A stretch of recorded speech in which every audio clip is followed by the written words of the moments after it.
नमस्कार. कसे आहेत सगळे? मजेत ना? असायलाच हवं. सर्वप्रथम तुम्हाला सगळ्यांना दसऱ्याच्या हार्दिक हार्दिक शुभेच्छा. आणि हे बघा, आत्ता मी इथे दसऱ्याची पूजा केलेली आहे. हे आमचं देवघर आहे.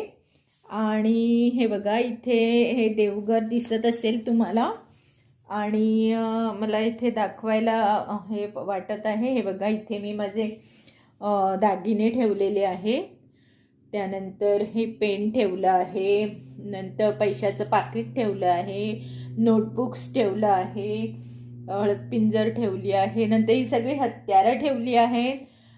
कातर आहे, सुरी आहे, स्क्रूड्रायव्हर आहे, पेन आहे. मग मी इथे स्वतःच एक सरस्वतीचा फोटो काढलेला आहे. हा बघा, दिसत असेल तुम्हाला. दाखवते तुम्हाला.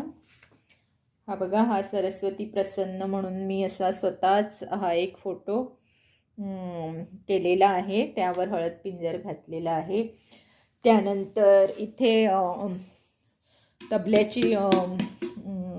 तबला ठेवलेला आहे. त्यानंतर इथे गणपतीचा फोटो ठेवला आहे. आणि हे सगळं आमचं मंदिर आहे. तर अशा प्रकारे आता माझी ही पूजा झालेली आहे. आणि आता मी तुम्हाला एक सुंदर लेख वाचून दाखवणारच आहे. नेहमीप्रमाणे जो आपला रोजचा जो असतो लेख, तो मी तुम्हाला आता वाचून दाखवणार आहे. तर बघूया आपण तो लेख कुठचा आला आहे, किंवा गोष्ट सांगेन, किंवा कविता, किंवा दसऱ्याबद्दल काहीतरी सांगेन. तर बघूया आपल्याला कुठचा लेख चांगला आला असेल तर तो वाचते, म्हणजे जेणेकरून तुम्हाला छान काहीतरी मिळू शकतं. आणि तत्पूर्वी एक छोटीशी विनंती, जर तुम्ही माझ्या चॅनलवर नवीन असाल तर मला लाईक, शेअर, सबस्क्राईब केल्याशिवाय पुढे जाऊ नका. आणि नेहमीप्रमाणे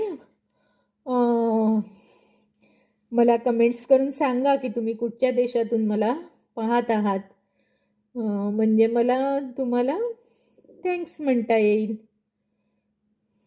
बघूया हां, कुठे काही मिळतोय का लेख, तर मी तुम्हाला तो वाचून दाखवणार आहे. बरेच काय काय लोक ना खाद्यपदार्थ पाठवतात, तर ते मी काही तुम्हाला वाचून नाही दाखवणार आहे. पण एखादी गोष्ट मिळाली तर मात्र नक्कीच, किंवा एखादा लेख असेल तर. हा एक लेख आहे बघा, परेल मुंबईवरून कोणीतरी पाठवला आहे. काय